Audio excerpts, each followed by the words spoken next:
నమస్తే, welcome to reality check. ప్రస్తుతం మనతో పాటు ఉన్నారు కాంగ్రెస్ సీనియర్ నేత తులసిరెడ్డి గారు. సార్ నమస్తే అండి. నమస్తే అమ్మా. సార్, రెండు తెలుగు రాష్ట్రాలలోనూ సాయి కృష్ణ వ్యవహారం పెను దుమారమే రేగుతోంది. అతను రౌడీ షీటర్ అయి ఉండొచ్చు, లేదు అని అంటే నేరాలకు పాల్పడి ఉండొచ్చు. బట్ లాకప్ డెత్ చేయడం అనేది ఎంతవరకు కరెక్ట్ అనేది ప్రస్తుతం వినిపిస్తున్న ఆరోపణ. అఫ్కోర్స్ సిఐ రిమాండ్లో ఉన్నారు. సిట్ దర్యాప్తు చాలా లోతుగా చేస్తోంది. ఇన్ని వ్యవహారాల నడుమ ఏం చెప్తారు మీరు? ఖచ్చితంగా సాయి కృష్ణ లాకప్ డెత్ అనేది కూటమి ప్రభుత్వానికి ఒక మాయని మచ్చ. ఇది ఎంత కడుక్కున్నా పోతుంది. అది కూటమి ప్రభుత్వాన్ని, కూటమి పార్టీలను ఇది వెంటాడుతూనే ఉంటుంది, వెన్నంటుతూనే ఉంటుంది. అది ఒక పెద్ద మాయని మచ్చ ఆ ప్రభుత్వానికి. సరే, ఇంకా ఫర్దర్గా ఆల్రెడీ సిట్ వేయడం జరిగింది. దాంట్లో వచ్చేసి ఆల్రెడీ రిమాండ్ రిపోర్ట్ కూడా ఇవ్వడం జరిగింది. సాయి కృష్ణను ఆయన రిమాండ్ పంపించడం జరిగింది.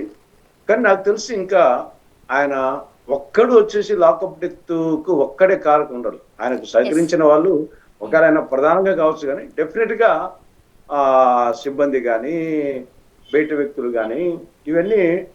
కాబట్టి ఇంకా కొద్దిమంది, ఎక్కువ మంది లేకుండా కొద్దిమంది అన్నా ఖచ్చితంగా ఉంటారు. అంటే సాయి కృష్ణ జైల్లో ఉన్నప్పటి దగ్గర నుంచి ఒక ఎస్ఐఏ చెప్పారు, నేను సాయి కృష్ణను చూశాను అని. అంటే తల్లి విజయలక్ష్మి గారు చెబుతున్నారు, కాళ్ళకి తాళ్లతో కట్టేసి ఉంచారు, అపస్మారక స్థితిలో నా కొడుకున్నాడు, ఆ రోజు నేను కేకలు వేశాను, బతిమాలాను, సో నా కొడుకు జైల్లో పెట్టడం నేను చూశాను అని చెప్తూ తల్లి చెబుతున్న వైనం మనం చూసాం. బట్ ఏదైతే 7-8 తారీఖులు ఉన్నాయో ఆ తారీఖుల్లో ఉన్న సీసీ ఫుటేజ్ మాయమైపోయింది. బట్ ఇదంతా కలిపి సిఐ నాగరాజు ఒక్కరే చేయగలరా? అది కూడా ఓన్లీ పోలీసు వ్యవస్థ మాత్రమే చేయగలదా? రాజకీయ నాయకులు అండదండలు లేకుండా అనేది కూడా ప్రశ్నే. అంటే అవి ఒక్కడు మాత్రం చేయలేడు. ఖచ్చితంగా అది రహస్యంగా చేసిన విషయమేం కాదు. ఎందుకంటే అతని మార్కాపురం నుండి తీసుకొని రావాలంటే పోయి ఈయన కాదు, వేరే వాళ్ళను టాస్క్ ఫోర్స్ ఎవరు అంటున్నారు. కాబట్టి ఎవరు తీసుకొచ్చారు, ఆ తీసుకొచ్చినప్పుడు 2, 3, 4 అనేది రావాలా. తర్వాత వచ్చేసి అతను ఏ వెహికల్లో వచ్చాడు, దానికి వచ్చేసి ఆ వెహికల్ అరేంజ్ చేసింది ఎవరు, ఆ వెహికల్ డ్రైవర్ ఎవరు, ఆ వెహికల్ నంబర్ ఏమి. తర్వాత ఇక్కడికి వచ్చిన తర్వాత పోలీస్ స్టేషన్లో, లాకప్ లో పోలీస్ స్టేషన్లో నాగరాజు ఒక్కడే ఉండడు. అక్కడ ఎస్ఐలు ఉంటారు, హెడ్ కానిస్టేబుల్ ఉంటారు, కానిస్టేబుల్స్ ఉంటారు. అదేమి కాకులు దూరని కారడివి, చీమదులు చుట్టడివి కాదు, మిగతా వాళ్ళకి వస్తూ ఉంటారు. కాబట్టి అదేమి రహస్య ప్రదేశంలో పోలీస్ స్టేషన్ అందరికీ అందుబాటులో ఉంటుంది, ప్రజలు వస్తూ ఉంటారు, పోలీసులు సిబ్బంది ఉన్నారు. కాబట్టి ఎవరికి తెలియకుండా కొడతా అంటే, కేకలేస్తా అంటే అది ఎవరికి తెలియకుండా పోయే విషయమే కాదు. కాబట్టి పోలీసు సిబ్బందికి, కానిస్టేబుల్స్కి వాళ్ళకి తెలిసి ఉంటుంది. ఆ యొక్క కొట్టడంలో కానీ ఇంకో దాంట్లో కానీ ఒక్కడే చేయలేడు. దానికి వచ్చేసి ఎవరో సహకరించింటారు. ఇంకా మిగతా వచ్చేసి మరి బయట ఫోటోస్ తీసుకున్నారు, మిగతా వాళ్ళ చేత బయట ఆర్ఎంపీ డాక్టర్ తెప్పించారు ఏదో అంటున్నారు. కానీ మరి అది మనము ఎస్టాబ్లిష్ చేయలేము. కానీ ఒక్కడు మాత్రం చేసేదానికి ఆస్కారం లేదు. ఖచ్చితంగా అది 2, 3, 4, 10 మంది ఇది కలిసి చేసిన పనే. కాబట్టి దాంట్లో మరి సిబ్బంది కాక బయట వాళ్ళు ఉన్నారనేది అది మనం వచ్చేసి ఇన్వెస్టిగేషన్ తేవాల్సిందే. కానీ బయట వాళ్ళు అనేది మనం ఇప్పుడే చెప్పలేము, అది ఇన్వెస్టిగేషన్ తేవాలా. కానీ సిబ్బందికి మాత్రం తెలిసి ఉంటుంది. దాంట్లో తెలిసిన వాళ్ళు కొందరు ఉంటారు. సిఐ గారు న్యాచురల్గా వచ్చేసి పై ఆఫీస్ ఉన్నప్పుడు కింద వాళ్ళు వచ్చేసి వాళ్ళకు సహకరించి ఉంటారు. కాబట్టి సిబ్బంది మాత్రం ఖచ్చితంగా కొంతమంది ఉంటారు. చూసిన వాళ్ళు కొంతమంది, సహకరించిన వారు కొంతమంది, ట్రాన్స్పోర్ట్ చేసిన వాళ్ళు కొంతమంది ఇట్లా ఉంటారు. ఇంకా సిబ్బంది కాకుండా బయట వాళ్ళు అనేది అది ఇన్వెస్టిగేషన్లో తేలాల్సిందే. అండ్ మరీ ముఖ్యంగా సీసీటీవీ ఫుటేజ్ మాయమైపోయింది, ఆధారాలు ధ్వంసం చేశారని చెబుతున్నారు కదా సార్. ఇప్పుడు సీసీ ఫుటేజ్ లేనంత మాత్రాన అంటే కోర్టులో దాన్ని చెల్లుబాటు చేసుకోలేరా? మరి గూగుల్ మ్యాప్స్ ఉన్నాయి, అన్నిట్లోని నేరాల్లో సీసీ ఫుటేజ్ ఒక్కటే సాక్ష్యంగా నిలవబడని ఈ సందర్భంలో ఏమంటారు? సీసీటీవీ ఫుటేజ్ అనేది ఇటీవల కాలంలో వచ్చింది. ఇది లేని కాలంలో కూడా పోలీస్ వ్యవస్థ ఉంది కదా. సీసీటీవీ ఫుటేజ్ లేని కాలంలో కూడా పోలీస్ వ్యవస్థ ఉంది, కేసులు పడతా ఉన్నాయి. అది ఒక సీసీటీవీ ఫుటేజ్ కూడా ఒక ఆధారం అంతే తప్పనిచ్చేసి అదొక్కటి ఆధారం అనుకుంటే అది లేని ప్రదేశాలు అనేకం ఉంటాయి. ఇప్పుడు అన్ని చోట్ల మర్డర్ జరిగే చోట, దొంగతనం జరిగే చోట సీసీటీవీ ఫుటేజ్ ఉండవు కదా. అన్ని చోట్ల ఇప్పుడు మా ఇంట్లో సీసీటీవీ ఫుటేజ్ లేదు, అంత మాత్రం చేత ఇక్కడ ఏదైనా జరిగితే దొంగతనం కూడా జరిగితే దానికి ఇన్వెస్టిగేషన్ చేయక తప్పదు కదా, సీసీటీవీ ఫుటేజ్ లేదని పక్కన పెట్టరు కదా. కాబట్టి అది ఒక ఆధారం అంతే. ఇక్కడ సీసీటీవీ ఫుటేజ్ మాయం చేశారంటే ఆల్రెడీ లేకుండా ఉంటే ఒక రకం, ఉన్ని ఆ రోజులు మాత్రం లేదంటే డెఫినెట్గా ఇది ఉద్దేశపూర్వకంగా దాన్ని లేకుండా చేసినట్టే. ఆ పర్టికులర్ డేస్ లో వచ్చేసి ఇప్పుడు మొత్తం సాయి కృష్ణకు జరిగిన ఎప్పుడు తీసుకొచ్చారు అనే యాంగిల్ చూసినప్పుడు అప్పుడు మాత్రమే లేకుండా ముందు ఉండి తర్వాత ఉండి ఉంటే కనుక డెఫినెట్ గా మ్యానిపులేట్ చేసినట్టు. అది ఇంకా అది సీసీటీవీ ఫుటేజ్ కంటే ఆ టైంలో లేకుండా చేయడం అనేది ఇంకా బలమైన సత్యం అవుతుంది. ఇది సర్కమ్స్టెన్స్ ఒకదానికి ఒకటి ఎవిడెన్స్ ఉంది, సర్కమ్స్టెన్షియల్ ఎవిడెన్స్ కింద వస్తాయి. అండ్ మరీ ముఖ్యంగా సార్ ఇప్పుడు గూగుల్ మ్యాప్స్ ఉన్నాయి, ఓకే మనం ఎక్కడ ఉన్నాం ఏంటి కూడా మన ఫోన్ అన్ని ట్రాక్ చేస్తూ ఉంటుంది, అవి కూడా సాక్ష్యాలుగా పరిగణించబడే అవకాశం ఉంది కాబట్టి ఏం చెప్తారంటారు? ఖచ్చితంగా ఇది వచ్చేసి లాకప్ డెత్ అనేది 100% ప్రూవ్ అవుతుంది. ఒప్పుకున్నారు కూడా కదా ఆయన, మొన్నటి వరకు మిస్సింగ్ ఏమో మనం ఏం మాట్లాడలేని పరిస్థితుల్లో ఉన్నాం, కానీ ఇప్పుడు అది కస్టోడియల్ డెత్ అని ఆయనే ఒప్పుకున్నారు. ఇది వచ్చేసి చివరి వరకు వెంటాడుతూనే ఉంటుంది. సరే, ప్రతిదీ వచ్చేసి రోజులు గతించే కొద్దీ ఆ ఇంటెన్సిటీ తగ్గిపోతుంది, మళ్ళీ వేరే ఇష్యూస్ వస్తాయి. నాలుగు ఇది ఇష్యూ చర్చా వేదికలో లేకుండా పోవచ్చు, కానీ కోర్టులో వచ్చేసి డెఫినెట్గా వచ్చేసి శిక్ష పడే అవకాశాలు ఉన్నాయి. అయితే ప్రజా కోర్టు అనేది నెక్స్ట్ ఎలక్షన్ చూడాలి. ఇప్పుడు ప్రచారము, నెక్స్ట్ ప్రజా కోర్టు ఎన్నికలప్పటికి ఇది నిరంతరము ప్రతిపక్ష పార్టీలకు ఇది ఒక ఆయుధంగానే ఉంటుంది. లాకప్ డెత్ అనేది ఒక ఆయుధంగానే ఉంటుంది. గతంలో జరగలేదని కాదు, కాబట్టి ఎప్పుడు జరిగినా అది ఏ ప్రతిపక్ష పార్టీలకు ఒక ఆయుధంగానే ఉంటుంది. అధికారంలో ఉండే పార్టీకి అది ఎప్పుడు ఇబ్బందికరంగా ఉంటుంది లాకప్ డెత్ అనేది. కాబట్టి ఆ కోణంలో ఈ 3 కోణాలు జరుగుతూ ఉంటుంది. అండ్ మరోపక్క పవన్ కళ్యాణ్ గారు మాట్లాడుతూ సాయి కృష్ణ ఎవరైతే ఉన్నారో కాపు సామాజిక వర్గానికి చెందిన వ్యక్తి కాబట్టి అతను రౌడీ షీటర్ అయినా అతని గురించి మాట్లాడాలా, కాపాడాలా, అవన్నీ చూసుకోవడానికి పోలీసులు ఉన్నారు, ఎమ్మెల్యేలు ఉన్నారు, మంత్రులు ఉన్నారు తప్పితే కరెక్టే అవన్నీ. బట్ లాకప్ డెత్ చేయడం అనేది అది రాజ్యాంగ విరుద్ధం, చట్ట విరుద్ధం, అలా చేసి ఉండకూడదు. ఆ యాంగిల్ ఎందుకు మాట్లాడలేదు? సరే, ప్రభుత్వంలో ఉన్నప్పుడు అది కాలేదని చెప్పలే కదా, లాకప్ డెత్ కాదని చెప్పడం లేదు కదా. చేసి కొంత క్యాస్ట్ వాడము, ఆయన వాడిన తప్పే, వేరే వాళ్ళు వాడిన తప్పే, ఎవరు వాడిన తప్పే. ఎవరైనా సరే లాకప్ డెత్ అది ఏ కులస్తుడైనా కానీ అది చేసిన చట్టానికి వ్యతిరేకం. ఆ కోణంలో ఆయన మాటన్నా ఒక కులం నుంచి తప్పే, వేరే వాళ్ళు మాట్లాడినా తప్పే, నేను మాట్లాడినా తప్పే. ఓకే, సో ఈ విషయానికి సంబంధించి ఏం జరిగే అవకాశం ఉంది అంటారు? ఇప్పుడు 29న వాళ్ళు చెప్పాలి ఏదో ఒకటి, ఏం చెప్పే అవకాశం ఉందంటారు? ఏం చెప్తారు, ఆల్రెడీ వచ్చేసి సిటీ నివేదికలోనే లాకప్ డెత్ అని రిమాండ్ రిపోర్ట్లోనే చెప్పారు కదా. కాబట్టి మేము యాక్షన్ తీసుకున్నాము, సిఐ మీద ఆయన మీద ఎంక్వైరీ చేసాము, సిట్ వేసాము, జైల్లో ఉన్నాడు, ఇంకా ఫర్దర్ ఇన్వెస్టిగేషన్ జరుగుతూ ఉంది అది చెప్పేస్తారు. ఓకే అండి అనేస్తారు, అంతే కదా, ఇంకేముంది. అది ఆయన ప్రొడ్యూస్ చేయమని చెప్పారు, లేకుంటే బాడీనన్నా ఇవ్వమని చెప్పారు, లేకుంటే బూడిదన్నా ఇవ్వమని చెప్పింది వాళ్ళ తల్లి.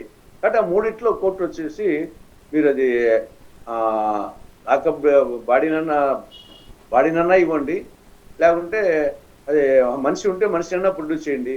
కాబట్టి మనిషి లేడు అనేది తేలిపోయింది, కాబట్టి మనిషిని ప్రొడ్యూస్ చేయలేరు. కాబట్టి లాకప్ డెత్, బాడీ లేదు, బాడీని వచ్చేసి లాకప్ డెత్ అయింది కానీ బాడీ లేదు.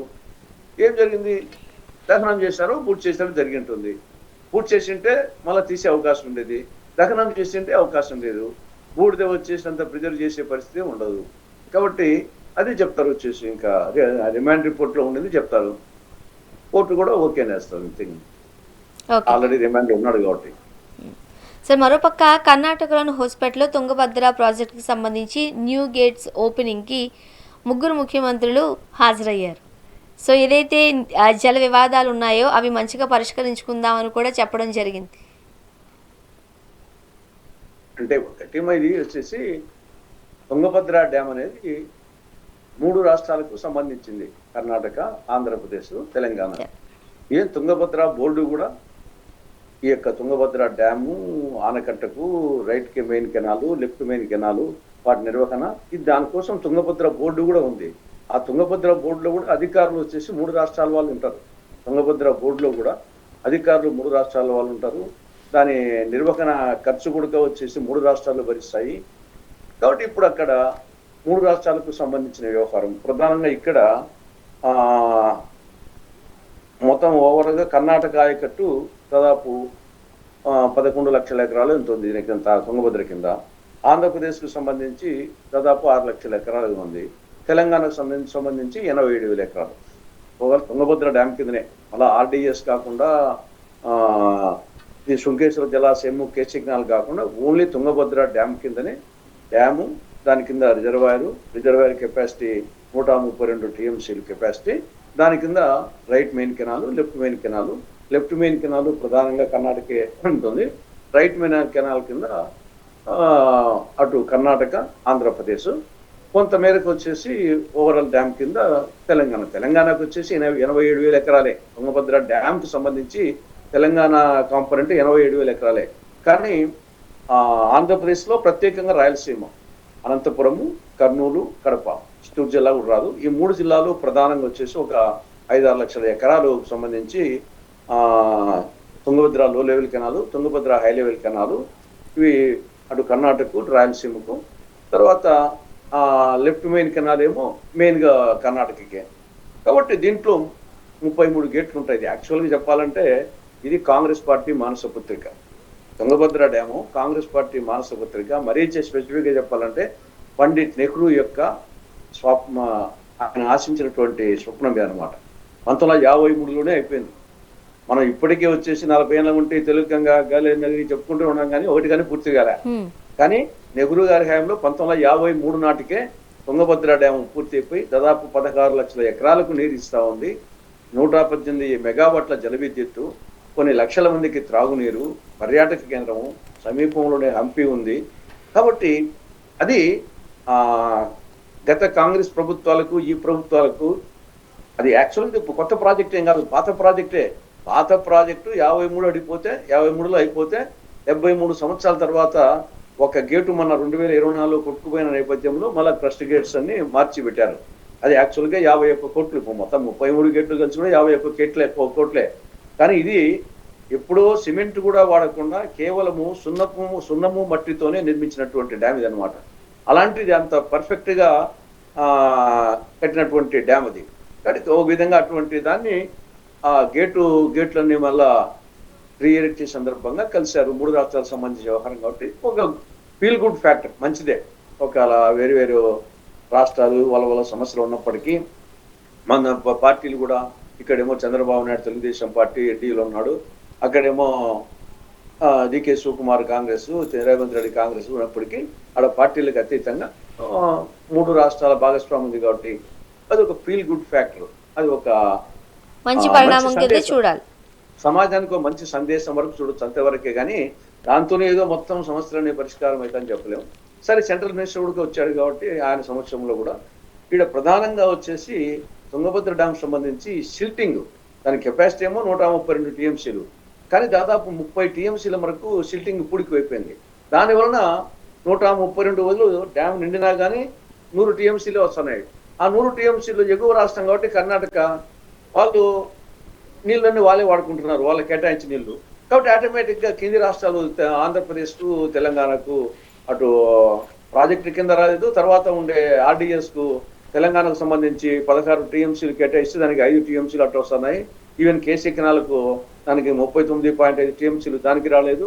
ఇక్కడ తుంగభద్ర డ్యామ్ నుండి అనంతపురము, కర్నూలు, కడపకు సంబంధించి లో level canal, high level canal, ఒకటేమో 29.5 టీఎంసీలు, ఇంకోటేమో 32.5 టీఎంసీలు, వాటికి సొగ్గం కూడా రావడం లేదు. కాబట్టి ఈ యొక్క చిల్టింగ్ మేరకు కారణము. మరి మినిస్టర్ గారు ఏమన్నా వార్తలు చూస్తూ ఉంటే డీసిల్టింగ్కు కేంద్ర ప్రభుత్వం టెక్నాలజీ సహాయం అందిస్తుంది, రాష్ట్ర ప్రభుత్వాలు ఆర్థికంగా భరించాలని ఒక డెసిషన్కి ఏదో వచ్చినట్టు కనపడుతుంది. సంథింగ్ సిల్టింగ్ తీస్తే కన్నా not only Tungabhadra dam, even Srisailam dam లో సమస్య ఉంది. అనేక డ్యామ్స్ లో ఈ సిల్టింగ్ పూడికి అనేది మనము చెరువుల్లో ఏ విధంగా పూడికి వస్తే తీస్తాం కదా, ఆ విధంగా వచ్చేసి ఈ రిజర్వాయర్స్ లో సిల్టింగ్ చేయడం లేదు. అది ఎందుకో మరి టెక్నాలజీ సక్రమంగా లేకనో లేదో, ఇప్పుడు అదేదో ఒక ఆలోచన వచ్చినట్టుంది. అది సక్సెస్ అయితే కన్నా మంచిదే, అదొక పరిణామం. ఇంకా మిగతా మనకు సంబంధించి కర్ణాటకకు సంబంధించి కృష్ణా నది మీద ఆల్మట్టి ఎత్తు పెంచితే అది దిగువ రాష్ట్రమైనటువంటి మన సమస్య. అదేవిధంగా ఎగువ భద్ర నిర్మిస్తా ఉంది తుంగభద్ర మీద, నెవలి ప్రాజెక్టు 50 టీఎంసీలు. కాబట్టి అవన్నీ అయిపోతే కనుక దిగువ రాష్ట్రమైనటువంటి మెయిన్గా ఆంధ్రప్రదేశ్కు ఇబ్బంది. అదేవిధంగా తెలంగాణ పాలమూరు, రంగారెడ్డి, డిండి ఎత్తిపోతల పథకాలు వాడికి అప్రూవల్ లేదు, కేటాయింపులు లేవు, కానీ కట్టేస్తున్నారు. కాబట్టి ఏదైనా ముళ్ళు ఆకు మీద ఉన్నా, ఆకు ముళ్ళు మీద ఉన్నా దెబ్బ దిగలేదు ఆకుకే. కాబట్టి సమస్యల్లా దిగువ రాష్ట్రమైనటువంటి ఆంధ్రప్రదేశ్కే. వర్షాలు ఎక్కువ ఉన్నప్పుడు వరదలు కిందలకి వస్తాయి, వర్షాలు తక్కువైనప్పుడు కిందలకి నీళ్ళు రావు. కాబట్టి సమస్యల్లా దిగువ రాష్ట్రమైన ఆంధ్రప్రదేశ్కే. కర్ణాటకకు ఏ సమస్య ఉండదు, ఎగువ రాష్ట్రం కాబట్టి. తెలంగాణ కృష్ణానదికి కొంచెం తుంగభద్రకు మనకంటే కొంచెం పైన ఉన్నాయి, మనం వాళ్ళ కింద కొన్నాం కాబట్టి మనకు తెలంగాణకి ఇబ్బంది. దట్ ఎస్పెషల్లీ మనకు కింద రాష్ట్రం ఉన్నటువంటి తెలంగాణతో ఇబ్బందే, కర్ణాటకతో ఇబ్బందే. బట్ దీని చర్చల ద్వారా పరిష్కరించుకోవాలా, లేదా కొన్ని వచ్చేసి ట్రిబ్యునల్స్ ద్వారా, కొన్ని కోర్టుల ద్వారా, కొన్ని పొలిటికల్గా, ఈ 4 విధాలుగా పోవాలా. చూడాలి. ఏదైనా మంచి కార్యక్రమం ఒకటి జరిగింది, అంతవరకు అప్రిషియేట్ చేద్దాం. దీంట్లో అందరికంటే అప్రిషియేట్ చేసింది కన్నయ్య నాయుడు అని. ఆయన యాక్చువల్గా 19వ గేటు పోయినప్పుడు మొత్తం కొట్టుకొని పోతే ఆయన స్టాప్ చేసేసి మళ్ళా చేయడం అనేది దీంట్లో అందరికంటే అభినందించాల్సింది ఆ ఇంజనీరు కన్నయ్య నాయుడిని. సార్, ఇప్పుడు ఏపీలో కూటమి ప్రభుత్వం అధికారంలోకి వచ్చి 2 ఏళ్ళు కంప్లీట్ చేసుకుంది. దీనికి సంబంధించి చాలా ఆరోపణలు ఉన్నాయి, చాలా ఉన్నాయి. ఇప్పుడు వైసీపీ వాళ్ళు చెప్తున్నారు కూటమి పాలనకి ఒక ఇంటర్వెల్ బ్యాన్ పడింది, సెకండ్ హాఫ్ అంతా మాదే అంటున్నారు. ఎవరికి వాళ్ళు సమావేశాలు ఏర్పాటు చేసుకుంటున్నారు, చాలా కాన్ఫిడెంట్గా మాట్లాడుతున్నారు. మేబీ అటువంటి సిచ్యువేషన్స్ని కూటమి ప్రభుత్వం కూడా వాళ్ళకి కల్పించిందేమో, ఏమంటారు? వాళ్ళిద్దరే కాదమ్మా ఉండేది రాష్ట్రంలో. మొత్తం స్వాతంత్రం వచ్చిన తర్వాత 79 సంవత్సరాల్లో జగన్మోహన్ రెడ్డి ముఖ్యమంత్రిగా ఉన్నది కేవలం 5 ఏళ్లే. వైకాపా అధికారం ఉంది కేవలం 5 years. Telugu Desam party including Rama Rao గారు, చంద్రబాబు నాయుడు అందరూ కలిసి కూడా వచ్చేసి వాళ్ళు ఆయన ఒక 6 సంవత్సరాలు, ఈయన ఒక 22-23 సంవత్సరాలు, దాదాపు 50 సంవత్సరాలు పరిపాలించింది మేము. నీలం సంజీవ్ రెడ్డి కానుండి కిరణ్ కుమార్ రెడ్డి వరకు 50 సంవత్సరాల పాటు పరిపాలించింది మేము ఉన్నాం. అంటే తాత్కాలికంగా మాకు సీట్లు లేకపోవచ్చు, కానీ వాళ్ళిద్దరూ ఫెయిల్యూర్ క్యాండిడేట్స్. ఒక ఆయన ఏమో 20 మార్కులు, ఇంకొక ఆయన 30 మార్కులు, వాళ్ళిద్దరూ పోల్చుకుంటున్నారు. కానీ ఈ పక్క డిస్టింక్షన్ ఉంది. డిస్టింక్షన్ పార్టీ కాంగ్రెస్ పార్టీ 50 సంవత్సరాలు పరిపాలించి నీలం సంజీవ్ రెడ్డి లాంటి ఉద్దండులు కానుంటి మొత్తం అడ్మినిస్ట్రేటర్స్. ఈరోజు ఆంధ్రప్రదేశ్ అన్నపూర్ణగా ఉంది అంటే ఎవరు కారణమా? దానికి శ్రీశైలం రిజర్వాయర్, నాగార్జున సాగర్, ప్రకాశం బ్యారేజ్, ధవళేశ్వరం బ్యారేజ్, ఈ 4 లేకుంటే ఈరోజు రాష్ట్రం పరిస్థితి ఏమిటి? ఈ 4 ఎవరి ఖాయంలో వచ్చినాయి? వీళ్ళకి ఏమైనా సంబంధం ఉందా? ఇవన్నీ తెలుగుదేశం పార్టీ పుట్టకముందే, వైకాపా పుట్టకముందే, ఇవన్నీ వచ్చేసి కాంగ్రెస్ టైంలో వచ్చినట్టే. ఏ కోణంలో చూసినా రిజర్వేషన్స్, ఎస్సీ రిజర్వేషన్స్ 15% వీళ్ళు ఇచ్చారా? మేము ఇచ్చాం. ఎస్టీ రిజర్వేషన్స్ 6% వీళ్ళు ఇచ్చారా? మేము ఇచ్చాం. బీసీ రిజర్వేషన్స్ 25% వీళ్ళు ఇచ్చారా? మేము ఇచ్చాం. ముస్లింలకు 4% వీళ్ళు ఇచ్చారా? మేము ఇచ్చాం. కాబట్టి పథకాలు, ఫీజు రియంబర్స్మెంట్ కానీ, స్కాలర్షిప్ కానీ, ఆరోగ్యశ్రీ పథకం కానీ, జలయజ్ఞం కానీ, ఉచిత విద్యుత్ కానీ, ఏ పథకం తర్వాత బంగారు తల్లి కానీ, అమ్మహస్తం కానీ, అభయహస్తం కానీ, రైతుల రుణమాఫీ కానీ, రైతు పంట రుణాలు కానీ, తర్వాత ఏ యాంగిల్ తీసుకున్నా, సామాజిక కోణం తీసుకున్నా, సంక్షేమ కోణం తీసుకున్నా, అభివృద్ధి కోణం తీసుకున్నా, కాబట్టి మాకు డిస్టింక్షన్లో ఉన్నాం. ఏదో రాష్ట్ర విభజన నేపథ్యంలో కొంత తల్లి మీద కొడుకు అలిగిపోయినట్టు కొంత అప్పుడు ఇష్టం లేక చేశారు. కాబట్టి అది ఒకటి. లేకుంటే మా అభివృద్ధితో, మా సంక్షేమంతో పోల్చుకుంటే వీళ్ళు ఎక్కడమ్మాయిలు, మా కాలి గోటికి కూడా సరికారు వీళ్ళు వచ్చేసి. ఈవెన్ టీడీపీ, వైకాపా వాళ్ళతో పోల్చుకుంటున్నారు. 20 మార్కులోడు 30 మార్కులోనే మేము దాటిపోతామని వాళ్ళు, 30 మార్కులోడు 20 మార్కులను రోజు గొడవల పార్టీని ఉంది. కానీ ఆ పక్క డిస్టింక్షన్ పార్టీ ఉంది కాంగ్రెస్. కానీ ఎండగట్టాల్సిన మీరు, ప్రశ్నించాల్సిన మీరు చాలా దూరంగా ఉండిపోతున్నారు కదా సార్. ఏం లేదు, మీరు చూస్తున్నారు. మాకన్నా ప్రశ్నించే వాళ్ళు ఎవరు ఉన్నారు? వాళ్ళది మేము వచ్చేసి సిస్టమేటిక్ గా, నా వరకు వచ్చేసి మీరు చూస్తున్నారు, ప్రతి అంశం మీద ప్రతిరోజు మీకు కూడా పంపిస్తుంటాను. ఏ ఐటమ్ మీద వదిలేమని చెప్పండి. మొత్తం జగన్మోహన్ రెడ్డి ముఖ్యమంత్రిగా ఉన్నప్పుడు చంద్రబాబు నాయుడు, లోకేష్, పవన్ కళ్యాణ్ వాళ్ళు సంవత్సరం పాటు వాళ్ళు వచ్చేసి ఏమాత్రము ఎక్కడ విమర్శ లేని రోజులో విమర్శించాము. కూటమి అధికారంకి వచ్చిన తర్వాత వీళ్ళు దాదాపు కొన్నాళ్ళ పాటు గమ్మునున్నారు. మేము విమర్శించాము. మేము ఈరోజు సూపర్ 6 హామీలను దాని వచ్చేసి ఇంకా అమలు కాలేదని చెప్పేసి నిరుద్యోగ భృతి ఏమైంది, ఆడబిడ్డనిది ఏమైంది, ఎస్సీ ఎస్టీ బీసీ ముస్లిం రిజర్వేషన్ వీళ్ళకి 50 ఏళ్ళకి పెన్షన్ ఏమైంది, ఆరోగ్యశ్రీ అనారోగ్యశ్రీ అయిపోయింది, విద్యాదీవన విద్యా శాపం అయిపోయింది, రైతులు రగిలిపోతున్నారు, ఉద్యోగులు ఉడికిపోతున్నారు, యువత నిరాశతో ఉన్నారు అని మాకన్నీ విమర్శించింది ఎవరు మైలు. వాళ్ళకి ఏమంటే సొంత పేపర్ పెట్టుకొని వాళ్ళకి వచ్చేసి చెప్పిన ప్రతి పదం వస్తుంది కాబట్టి అది మాకు అది లేదు కాబట్టి మేము కొంచెం ఇబ్బంది పడుతున్నాం అంతే. పని చేసి మాకంటే ఇష్యూస్ మీద ఫైట్ చేసింది ఎవరు, వాళ్ళకు కొంత ఆర్థిక బలము అంగబలము ఉంది కాబట్టి మీడియా బలము ఉంది కాబట్టి కొంచెం వాళ్ళకి కనపడుతుంది. కానీ మా దాంట్లో సరుకులో పోలిస్తే మాకు ఏమాత్రం సరితూగురు వచ్చేసి వైకాపా వాళ్ళు చెప్పాలంటే కమ్యూనిస్టులు వాళ్ళు ఇష్యూస్ మీద మాట్లాడతారు. వాళ్ళు వచ్చేసి డెఫినెట్ గా కాకపోతే ఉంటే వీళ్ళకు ఆర్థిక బలము అంగబలము మీడియా బలం ఉండి ఆ పార్టీకి ఈ పార్టీకి ఏదో వాళ్ళు బతుకు సాగుతున్నారు. కానీ లేకపోతే వాళ్ళని ఎంతసేపు మాతో తట్టుకుంటారు వాళ్ళు. మాకు అటువంటి ఆర్థిక బలం అంగబలం ఉంటే ఒక వారం రాదు ఇద్దరిని పడబెట్టడానికి, అంటే వాళ్ళను పార్టీలను డౌన్ చేసేదానికి. కూటమి ప్రభుత్వం 2 ఏళ్లు కంప్లీట్ చేసుకున్న ఈ టైంలో మనం చూసినట్లయితే స్వచ్ఛందంగా భూములు ఇచ్చిన అమరావతి రైతులు బయటకు వచ్చారు, జగన్మోహన్ రెడ్డి గారిని కలిశారు. ఈరోజు ఉద్యోగులు బయటకు వస్తున్నారు, ఆక్వా రైతులు బయటకు వస్తున్నారు, మహిళలు బయటకు వస్తున్నారు. నిరుద్యోగ భృతి ఊసేలేదు, డిఎస్సి వివాదాస్పదమైంది. మరోపక్క పీపీపీ విధానం అంటూ మెడికల్ కాలేజీల ప్రైవేటీకరణ వివాదాస్పదమైంది. ఇవన్నీ కూడా కూటమి ప్రభుత్వం చేసిన ఘనకార్యాలే అంటూ కూడా ఆంధ్రప్రదేశ్లో వినిపిస్తున్న మాటలట. ఏమంటారు మీరు? డెఫినెట్గా అప్పుడు ప్రతి పార్టీకి ప్రతి ప్రభుత్వానికి ప్రతి లీడర్కు నాణానికి బొమ్మ బొరుసా ఉన్నట్టు కొన్ని మెరిట్స్ ఉంటాయి, కొన్ని డిమెరిట్స్ ఉంటాయి. కానీ వాటిలో ఏవి ఎక్కువ అనేదే డిసైడింగ్ ఫ్యాక్టర్. కాబట్టి ఈ ప్రభుత్వానికి కూడా మెరిట్స్ ఉన్నాయి, డిమెరిట్స్ ఉన్నాయి. కానీ డిమెరిట్స్ ఎక్కువ ఉన్నాయి. కూటమి ప్రభుత్వానికి మెరిట్స్ కంటే డిమెరిట్స్. ముందు మెరిట్సే చెప్దాం. మన అస్సలు మెరిట్స్ లేదని చెప్పేదానికి లేదు, మెరిట్స్ కూడా కొన్ని ఉన్నాయి. మనం మెరిట్స్ తీసుకుంటే ఎన్టీఆర్ భరోసా పథకం, సామాజిక పెన్షన్లు కొందరికి ఇవ్వకుండా కానీ సరే నెల ఇస్తున్నారు, 4,000 రూపాయలు ఇస్తున్నారు. అది కొంతవరకు వచ్చేసి సక్సెస్ అని చెప్పచ్చు. తర్వాత ఉచిత వంట గ్యాసు ఇంకా కొందరికి రాకుండా కానీ 1 ఇయర్ ఎగ్గొట్టినా కానీ ఏదో ఇస్తున్నారు. తల్లికి వందనం 1 ఇయర్ ఎగ్గొట్టినా కానీ ఇస్తున్నారు. ఇప్పుడు అన్నదాత సుఖీభవ 1 ఇయర్ ఎగ్గొట్టినా కానీ ఏదో ఇస్తున్నారు. ఉచిత బస్సు ప్రయాణం, తర్వాత అన్నా క్యాంటీన్లు, మెగా డిఎస్సి దాంట్లో కొన్ని లోటుపాటు ఉన్నప్పటికీ మెగా డిఎస్సి కొంత ఇచ్చారు. కాబట్టి ఇటువంటి కొన్ని మెరిట్స్ లేవని చెప్పలేం, మెరిట్స్ ఉన్నాయి. కానీ మిగతా డిమెరిట్స్ వచ్చేసి కొండబీటి చేంతాడులా ఉన్నాయి. ఒకటి వచ్చేసి అప్పులు. కేవలం 2 సంవత్సరాలలో ప్రత్యక్ష అప్పులు 3,56,655 కోట్ల రూపాయలు అప్పు చేసి రాష్ట్రాన్ని అప్పుల కుప్ప చేసింది కూటమి ప్రభుత్వం. ఇక బాధుడు పెట్రోలు డీజిల్ రేట్లు దేశంలో 28 రాష్ట్రాలు అన్ని రాష్ట్రాల కంటే ఎక్కువగా ఉండేది మన రాష్ట్రంలోనే. కర్ణాటక తమిళనాడుతో పోలిస్తే లీటర్ పెట్రోల్ డీజిల్ దాదాపు 6 రూపాయల నుండి 10 రూపాయల డిఫరెన్స్. కాబట్టి బాధుడు.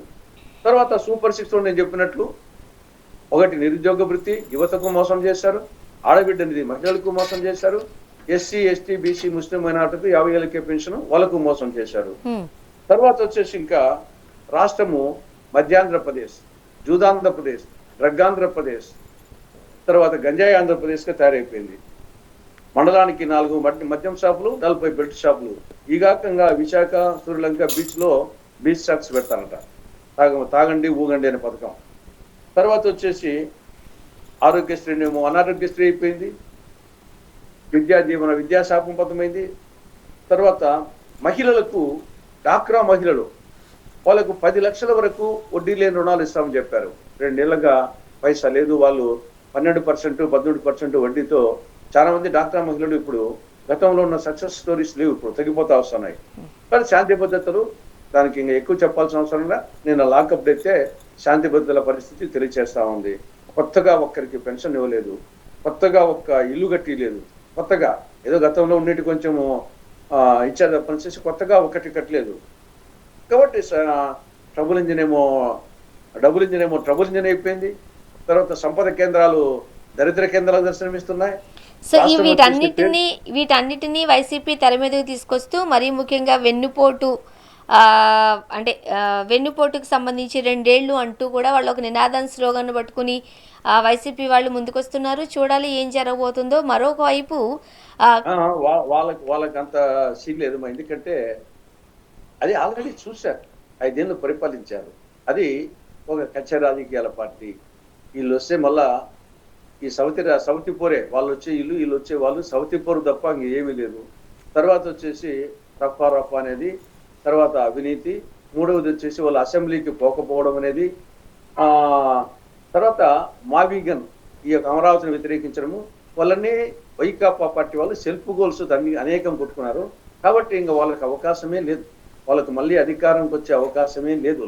సెల్ఫ్ గోల్స్ 1 కాదు 2 కాదు, వాళ్ళు పదే వాళ్ళంతా కూడా సెల్ఫ్ గోల్స్ కట్టుకుంటున్నారు. ఆ పక్క కూటమి ప్రభుత్వం చెప్పాల్సిన అవసరం, వీళ్ళు సెల్ఫ్ గోల్సే వీళ్ళని రానివ్వు. కాబట్టి ఇద్దరు దొందే. ఒకరేమో ఇద్దరు వచ్చేసి రాహుకేతువులు, రాష్ట్రానికి పట్టినటువంటి దాపురించిన రాహుకేతువులు, టీడీపీ కూటమి వైకాపా. ప్రజలు ఇప్పటికీ అర్థమవుతుంది, ఇంకా టైం ఉంది కాబట్టి డెఫినెట్ గా గ్రాండ్ గోల్డెన్ పార్టీ మళ్ళీ కాంగ్రెస్ అధికారానికి వస్తారు. చూద్దాం sir. Thank you so much అండి, మీ అభిప్రాయాలు పంచుకున్నారు. Thank you. నమస్తే అమ్మా. ఇది వాళ్ళ రియాలిటీ చెక్. Stay tune.